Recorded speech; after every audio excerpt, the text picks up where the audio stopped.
Okay, how are we doing, people? I hope all is well. Just got some new players I've got to the squad. Somebody bring them in. Didn't manage to have the budget I'd like to have had, but nonetheless,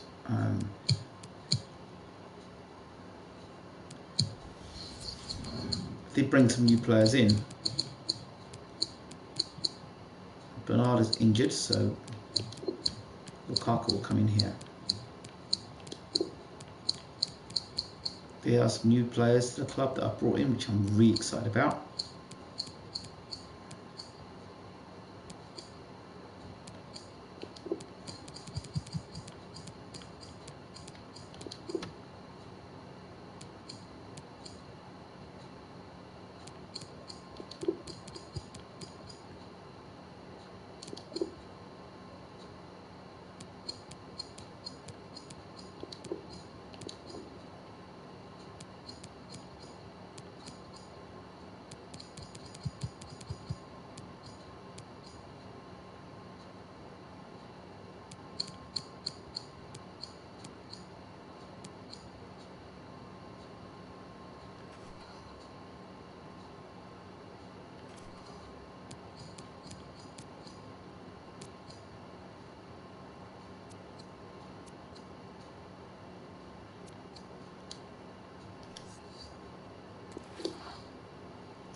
What's that? Not a great start, is it?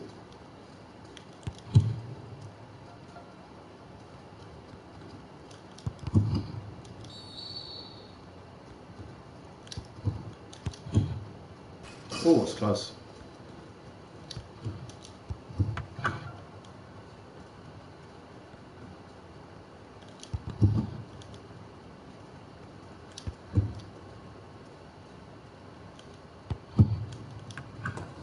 Oh, what a goal. That was a cracking goal.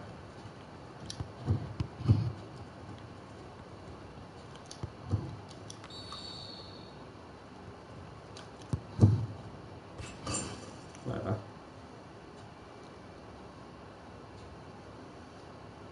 Hi everybody. Welcome to the Annex for today's featured game. Alan Smith alongside me, Martin Tyne. And this match today is Brighton and Hove Albion against Watford. Brighton will play with these players today. Morgan Schneiderlin starts with Victor Wanyama in central midfield. They've got plenty of goal threat with two strikers. Hi, FIFA Master.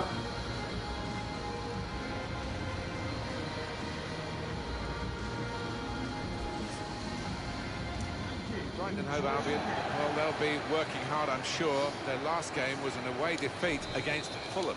Yeah, 1-0 they lost, and if they can shut up shop, I fancy them to get a draw here. Shut up, Adam. I didn't play the last game, I simulated it. For those who are watching, that was a simulated match, I didn't watch it. Hulk. Here's Morelos. Schneiderlin, the shot's off. Simple save for Foster in goal. I'm good though, buddy. I'm good.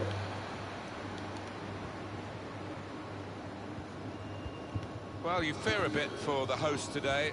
When you look at this home record, actually it is the worst in the league, Alan. Yeah, 2 wins. Shot off! That's a good block. Taking on the defenders.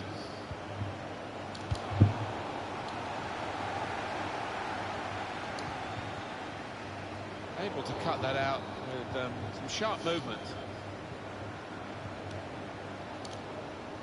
That's a tremendous piece of play. Probing away, trying to find room for a shot maybe.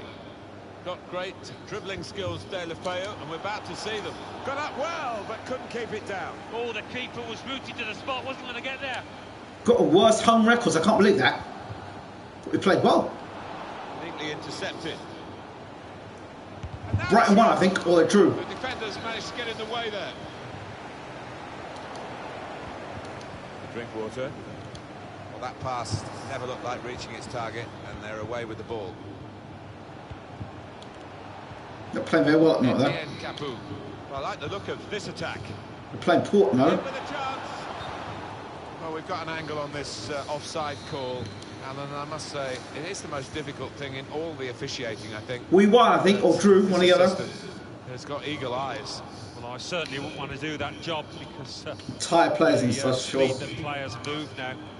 As it turns out, what a great call. Certainly wanting to find a teammate, but he's just found an opponent. And shoots! Ah! Referee's given a corner. Controller's not good. I think it's wrong. Some players are tired. Corner swung in. It's not really away. Poor clearance. Come on, boys. Shots on here. What's wrong with shooting? Trouble the goalkeeper. Yeah, maybe a little... Hang on, let's get this right here. There must be something wrong with my settings, because... Let me make sure these settings are right. Make sure I've got this right. Now, control settings. Okay.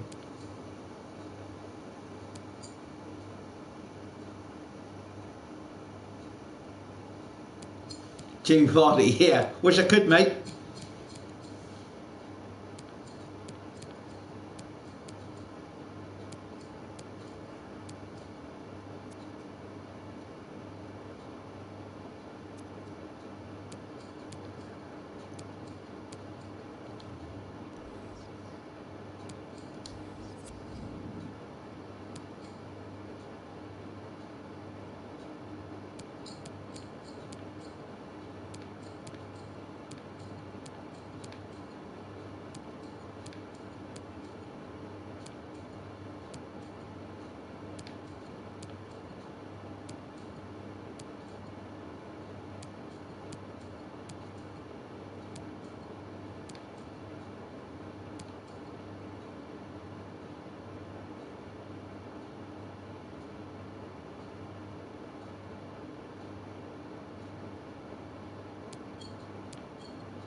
Well, that's out.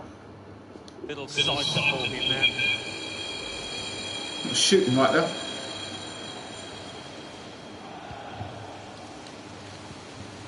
Poor attempt at a pass, really.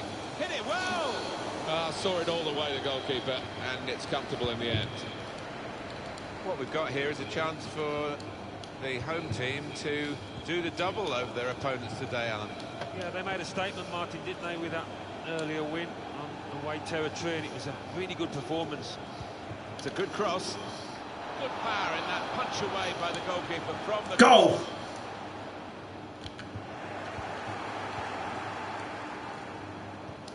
Team seems slow now. Etienne Capu. Miguel Ángel Britos. De La Feu. Read the play well.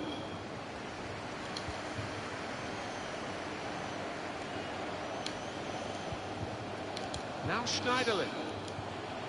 Here's Morelos. Drink water. Now with Victor Wanyama. Rushing it here. Moving from one side to the other. Umkudu. Well, suddenly they could be on the counter-attack. Etienne Capu. Got to pass the ball a bit better than this if they're going to make progress. Isn't it straight away? Oh, come on, Hulk. Umkudu. I knew this was going to happen.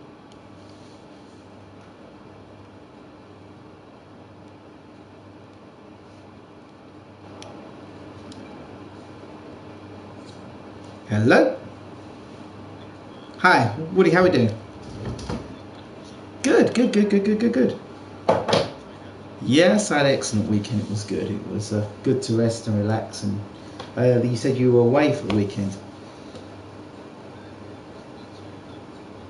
Okay.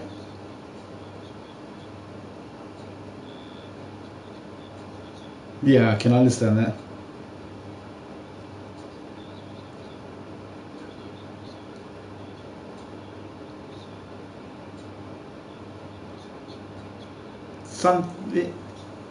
When you away that way, when you get out that way, it's nice. Sometimes to be away from the computer and away from the internet and telephones, and so it's a good thing.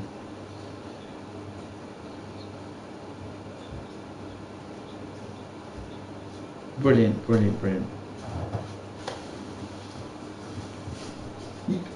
Yeah, things good. I wanted to talk to you a bit more because when I was there thinking and thinking to myself, well, okay, I've got all these ideas in my mind. I'm thinking all these things, and I've had emails. I'm sure you may or may not know. I've had emails from other people from the club, which is really touching and encouraging.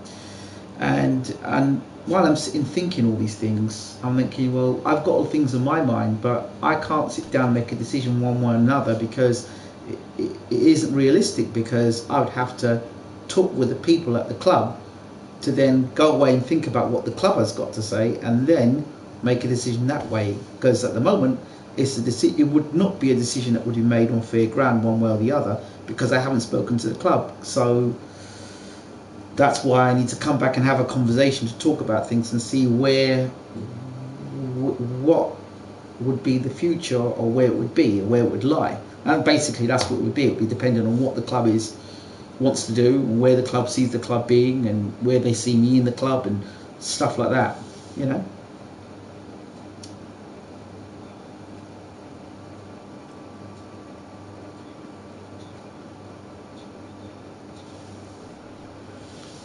It's not a case of, it's not a case of how I'd like it to be, because how I'd like it to be doesn't necessarily mean the way it should be or the way it can be.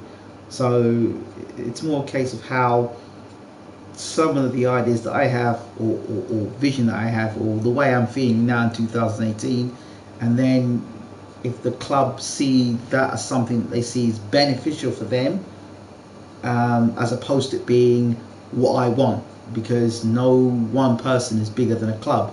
So it's not a case of that, you know. I may say something and the club might say, yeah, you know what you're thinking is really great, we'd like that. But then the club might say, some clubs have said to me, you know what, we can't see what you're saying here.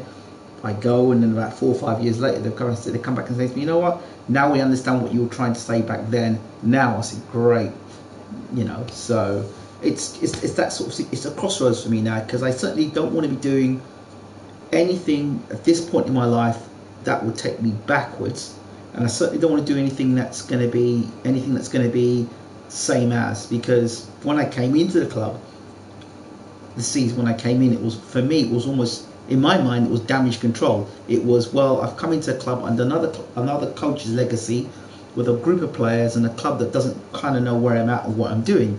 So it was kind of like, get through to the end of the season, make sure you can set up some camps, make sure you can start to connect with the players, and just kind of at the same time encourage those at the club and let them know that you're here and this is what you're about.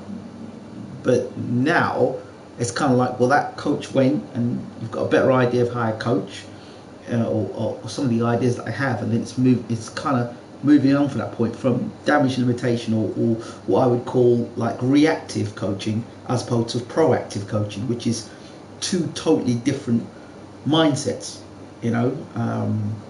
Whereas before I would have been coaching, it was reactive and very much something that I probably did, and a lot of the comments I've been getting is like, you've done really well at the club, this is really good, I've seen the players do well. I'm thinking, well, for me, it was for me as a coach or as a development officer, it was a very average season for me personally.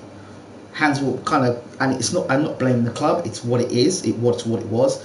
Hands are kind of tied behind my back in certain areas, because the club didn't understand who I was and they wanted to see what I could do, and other things in place. Like, for example, it was the first time in 15 years that I'd ever been coaching a set of players that I'd never actually seen play. So I had to trust the words and what you were saying and what others were saying to say, okay, this is what needs to be done on the ground, as opposed to being at the ground, seeing things, and then being able to go back, put notes down together, and then adjust the training sessions to, you know, because the eye, when you're watching something, you'll say, okay, these people are seeing this, but okay, how can I adjust this to a coaching session because I'm seeing it myself? So that's why I say, well, it's kind of like an average season. Then I want to think to myself, well, okay, what have I done previously in years gone by? You think, okay, I've done this, has been done, this has been done, this has been achieved, this has been achieved. These players have got into playing county cricket. These players play district cricket. This club is now making X amount of money. There are connections between the club and the county. Therefore, the county are coming and working at the club and doing up coaching sessions. Festivals are being run at the club. Kids and young people are coming in and playing at the club. And the club itself are a successful club to a point where they are competing and beating the top teams in the area. That is what I've kind of had previously, my mindset. So that's what I know in my DNA. So this last season has been about, like I said, it was very reactive rather than proactive. It was very much on the back foot, hands kind of behind your back and kind of just reacting to situations. Whereas a 2019 season would be very much possibly the first time ever, well, the first time in a very long time where I'd be in a position to say, okay, this is this scope, this is what we can do, this is what we can achieve if we set our nets up correctly, if we bring in extra coaches, if we do this, if we do this and we do this, we're going to see the success for it this year, next year and years to come, because we've got a platform which is very successful, which the club then begins to bring in a better amount of money coming in. 1, 2, better connections with county. 3, better connections for the players. The players are a club that they want to stay at, as opposed to being at a club that they're thinking, next season I want to be at another club. So the continuity is not there. You've got players that want to leave the club because they feel that they're not getting enough time and enough time coaching. That, you know, they need to feel that they're part of something, which is something I said last season. So there's a lot of things there that in my mindset I'd like to put on a table as a plan. And then if the club say yay, then let's do it. And if the club say nay, then I have to say to myself, well, that would be it for me in cricket, full stop, because I wouldn't want to now go to another club and do all that again, because that would be it. That would be me at the table, done what I've had to do, and not really want to go any further. So there's a case for me now as being all in or all out. I can't be kind of halfway sort of a coach, just coaching at a club and some other coaches attached to me and we're kind of coaching and players and the season comes, and I can't do that, because that would be taking me back to what I did when I first started out coaching, you know? Do you get that? I'm not sure, maybe that's a bit too intense, but yeah.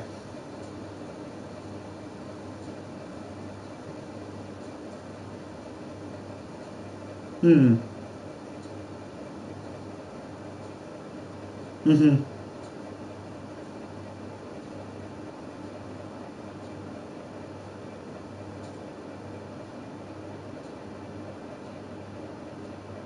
Yes.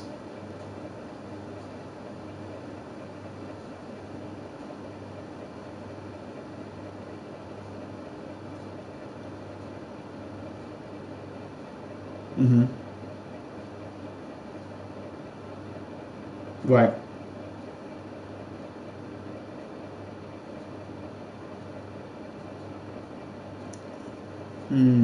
The other thing with that is, which is sort of like a disconnect for me, because being at the club, and that's another thing that I've always not found odd, but it's a, and maybe that's just the way the club runs, I don't know, but this thing of a coach at a club not really being at meetings with other members at the club, it's sort of a strange one, because when the club can see where the player or the coach or the captain, where their vision is and where they're at, there's a clear understanding as to where things are. When it's coming from another party, regardless if that person's a good person, a bad person, perceived as a whatever the perceptions are, it's still coming through a third party as opposed from the person themselves.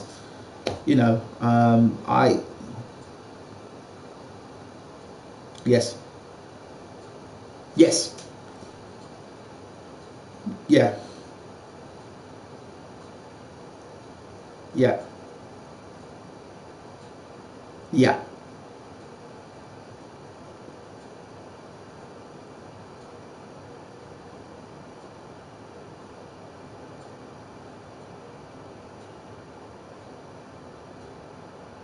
Hmm.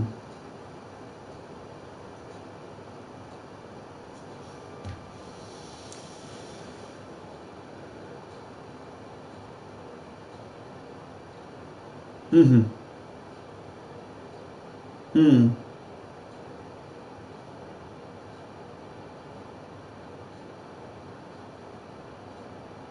Mm-hmm.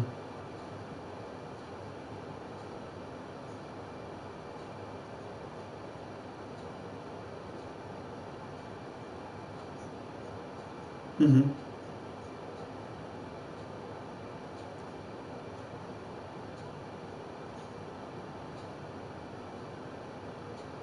Yeah.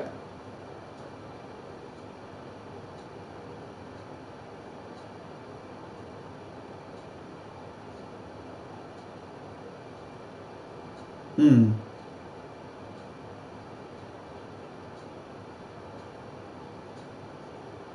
Hmm.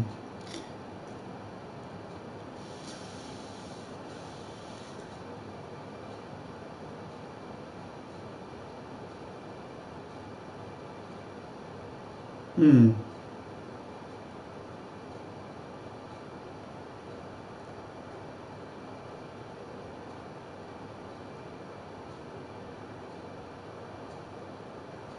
Yeah.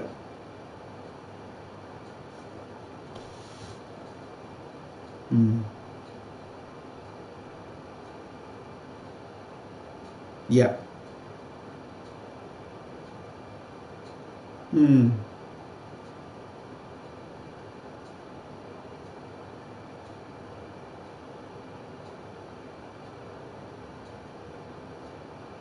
You haven't got experience. I appreciate that, and but you see, I guess a club, a cricket club in experience, it really it comes down to certain people's vision and ability to see something. Because I mean, I could come with all the great, and I kind of now move away from the word of ideas. I can actually say that they are things that are tangible and things that are actually, if there were case studies, I could say, well, here's a situation with this amount of time was given at the club, and this is what happened, and here is the club here. Somebody 17 years old brought into the club and said to them, look, this guy should be, this guy's going to end up being your first team captain. At the time, the club didn't have the vision, they laughed at me. 10 years on, that guy's the first team captain, and they are potentially, arguably, the best club in the league. That's one club. So there are various situations of that I could use as examples, as rather than ideas. I think more they are ideologies. I don't know what you call them, but they're not just in my head. They are things that are actually manifested. So I don't know if you did you get what I mean by that, rather than them being ideas. Ideas with more like yeah, well, this sounds good, we could possibly do this, as opposed to, look, yeah, let me break it this way. It's like break it down this way, like playing the front foot drive. It's not so much of an idea, it's more of a method of how to play the front foot drive, or to how to catch a ball, or to how to bowl a ball. It's no longer an idea, it's a method of way of doing it. It's a method rather than an idea now, because it's been, yeah. What are your thoughts on it from your standpoint?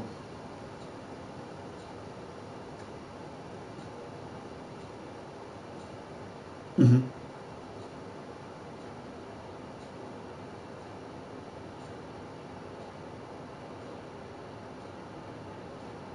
Hmm.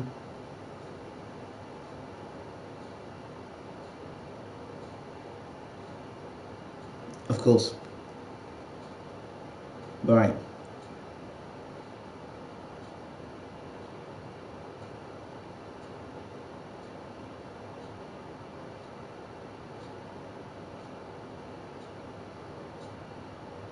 Yeah. Be sustainable. Absolutely. I think the club will be forced eventually to move that way anyway for it to continue to be sustainable, because all the other clubs around will do these things, if not already are doing it. Will peg on and say these are the things we need to do, finances to come in, this is what we need to do. Clubs, players, and particularly parents will say, hey, we want a club that's ambitious in the sense that it wants to play cricket but wants to be in a club that, you know, it doesn't have to be. The difference between a club that's ambitious and friendly and a club that's just friendly and not ambitious, you know, because you can be a friendly club and have no ambitions and no visions and no dreams, and you can be a friendly and warm club and have ambitions and dreams. There's a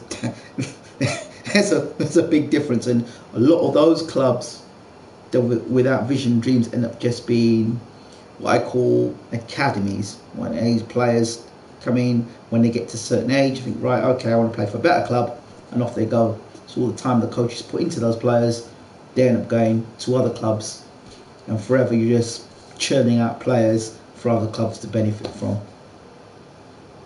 You know?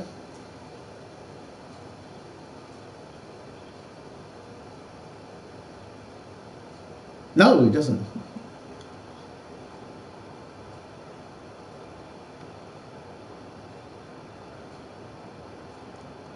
Mm-hmm.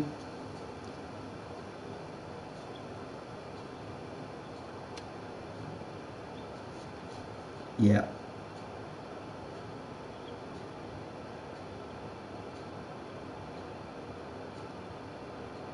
Hmm.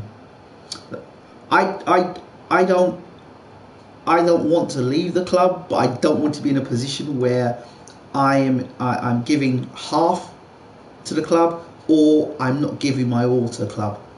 You know what I mean? And the way things were going, the way I was looking at things, it would have been me not giving enough. I would have been going backwards.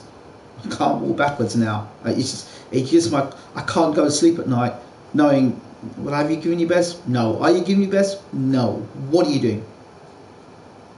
Just look yourself in the mirror and say, hey, what are you doing? I'm kind of just doing everything I said I wouldn't do now. Why? You know? Can't do it. Just, yeah. Yeah. And that's only fair. I don't think it's fair on the players. I don't think it's fair on the parents. I don't think it's fair on the club. But that's just my position. I just don't. Because then that just comes out in the way you coach, in the way you interact, in the way you look at things, and it's not fair.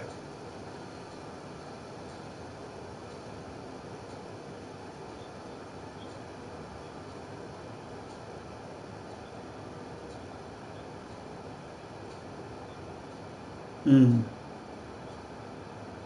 Mm-hmm.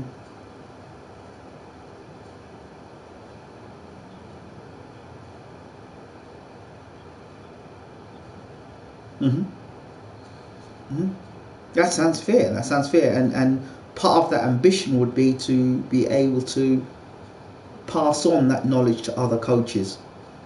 So the club is not in a position where they're going to get more coaches with this same ideology of pushing the players forward and encouraging the players with a more of a 360 approach, as opposed to just what is doing a lot of clubs is just giving the kids cricket, whereas instead of making them actually better individuals and better players, how they think about the game, how they play the game, how they eat, how they sleep, how dedicated they are to the sport, then you get better people, full stop.